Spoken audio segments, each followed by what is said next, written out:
I'm really excited about this one today. This one came about on a personal level and also came up with a number of clients and a couple friends. So we're talking change today and support helping you navigate changes when it gets challenging. I came up with this neat little thing this morning of the 5 C's of change. So we're going to be talking chaos, coping, creation, change, and then celebration. Why does change bring up so many cliches? I'll throw that out. And as you all are popping in and visiting, why do you think change brings up so many cliches? It's an interesting question to start off the conversation.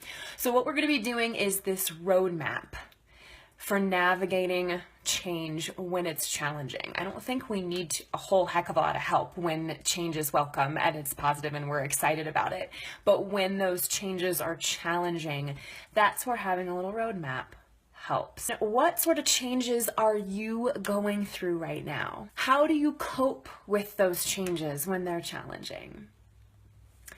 What is it that would take you from surviving to thriving through life's changes? And again, why does change bring up so many cliches? Well, I know you guys know this. You've heard it. Change is the only thing that's permanent in life. Yeah, death and taxes, that. But change is the only constant. Because it's so prevalent, we can't get away from it. Everyone has their own way to relate to it. Let's jump into those 5 C's for navigating change that I mentioned earlier, and I would love to take your comments and questions as we go. Feel free to pop them in the comment box. The first C for navigating change is chaos. Let's just call it what it is. This disruptive challenge, this change, it is chaotic. It is a breaking down of what was and beginning to allow for the new in what is. Seamus is saying, for me, it is the lack of comfortable. Yeah, it is so uncomfortable. So this is the chaos, the uncomfortable. So we're agreeing that it's necessary. We kind of get that. We can wrap our heads around the fact, hey, change is inevitable and we get that it's necessary for our growth, but how do we actually move through it? So in this uncomfortable chaos, that's when we can have a lot of resistance to accepting the new. We're used to how we were, how things were, and that resistance can come up in the chaos because it's really tough to change to the new. And that's where our resistance comes in the chaos. This chaotic first phase comes with a lot of emotion. So allow for that. Know that that's going to be there in the chaos. When something changes, there's an end. A literal or a figurative death. With that comes grief. And as I mentioned in some earlier talks in November, grief is its own form of chaos. How do you all deal with this phase of change, that first chaotic, uncomfortable phase? I'd love to hear from you.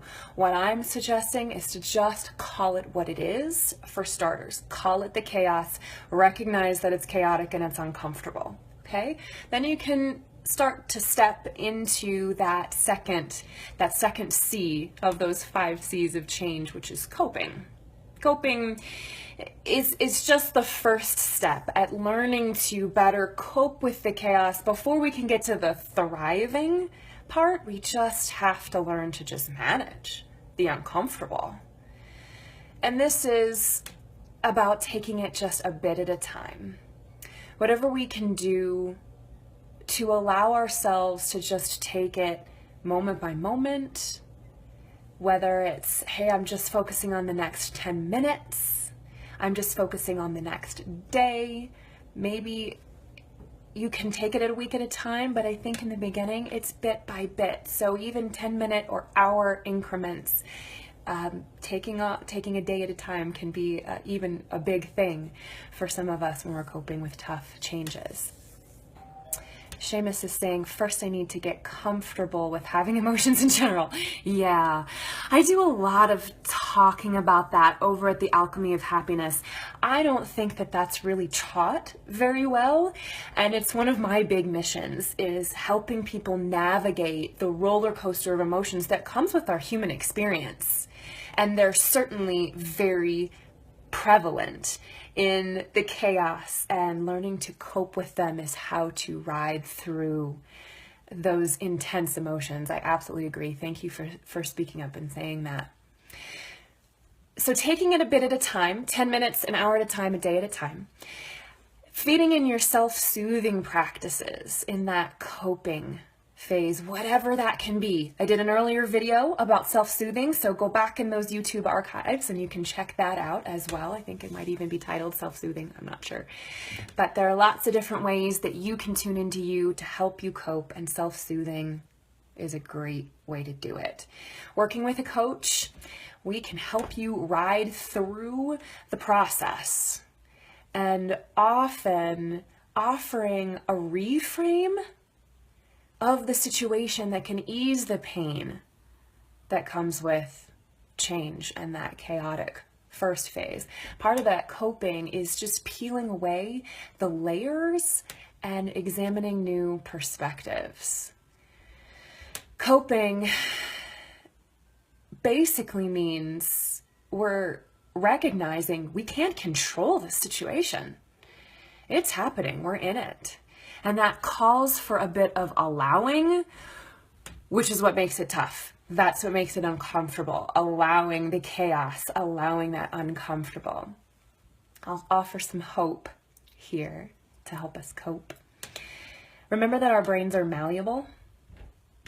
The likelihood that we'll survive this change and be better for it, often it doesn't feel like that, especially in this inactive phase, because coping is an inactive phase.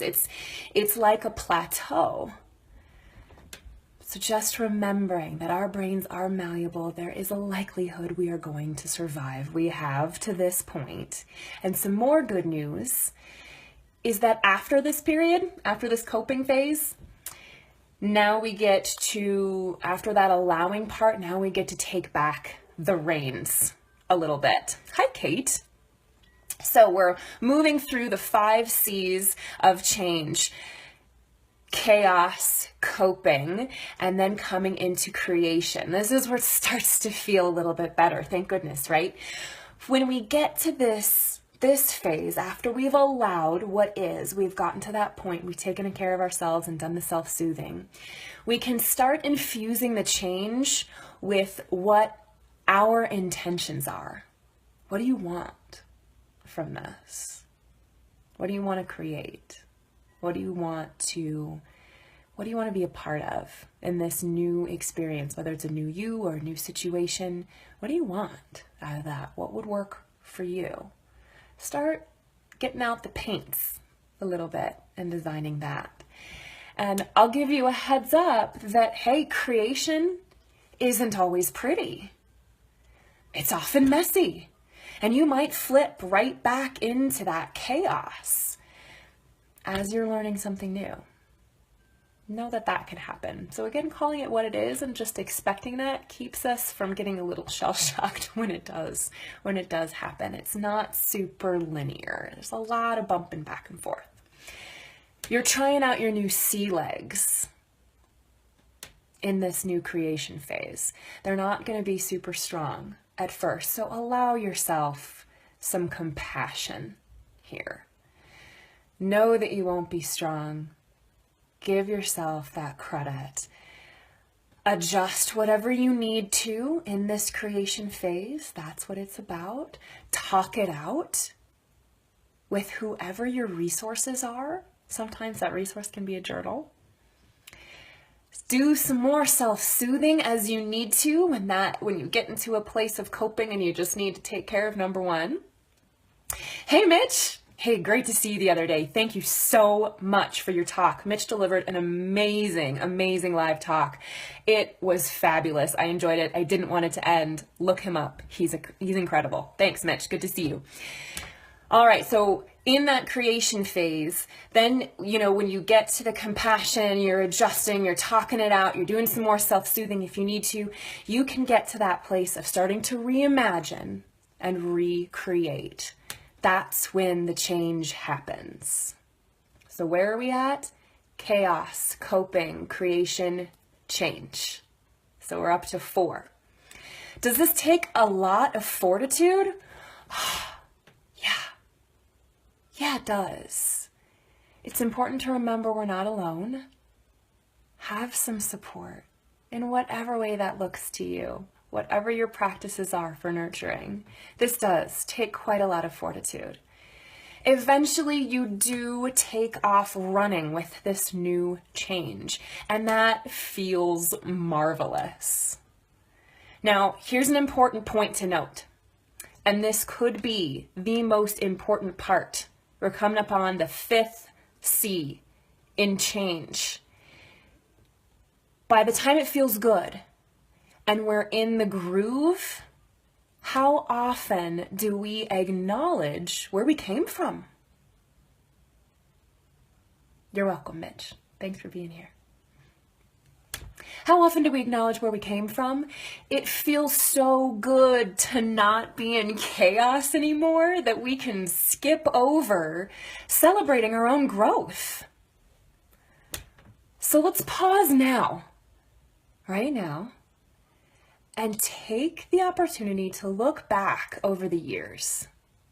Because you're still here. If you're watching, you're still here, which means you have gone through some challenging changes and you survived. You're still here. Some of you are thriving. Some of you are hanging on by the skin of your teeth, but you're here. So look back over the years at the ways that you have grown through change.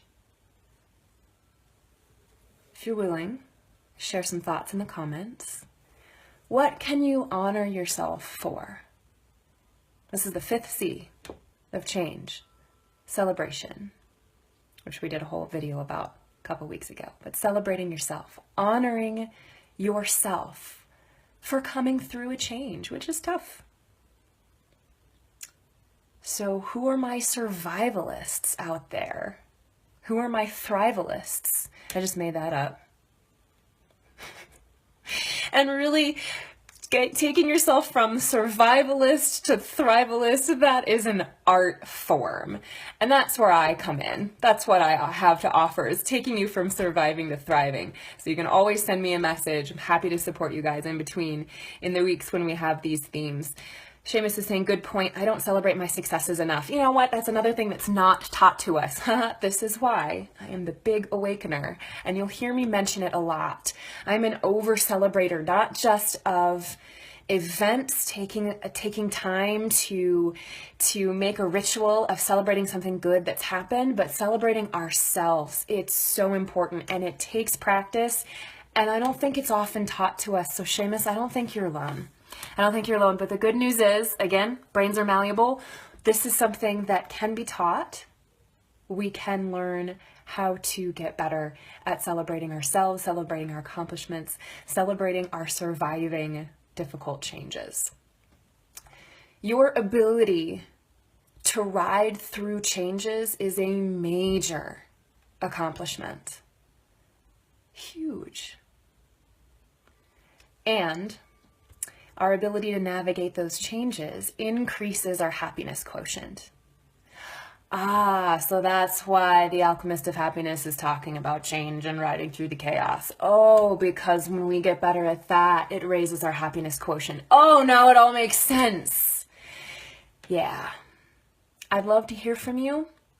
That's all I've got for today, unless you have specific questions, comments, celebrations that I would love to recognize. For any of you watching the replay, feel free to pop those comments in there.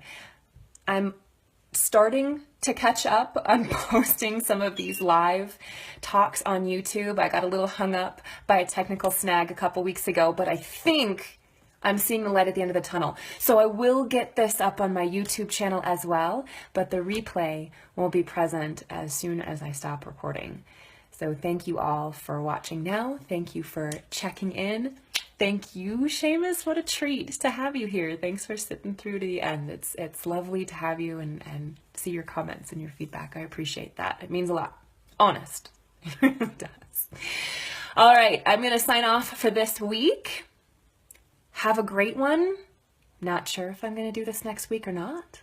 I might take a holiday break and come back with what could be very obvious at the beginning of the year. I bet you could all see what's coming. Have a wonderful one. Happy holidays. Stay warm, stay safe, stay cozy. Give yourself a little love, especially and always. Bye.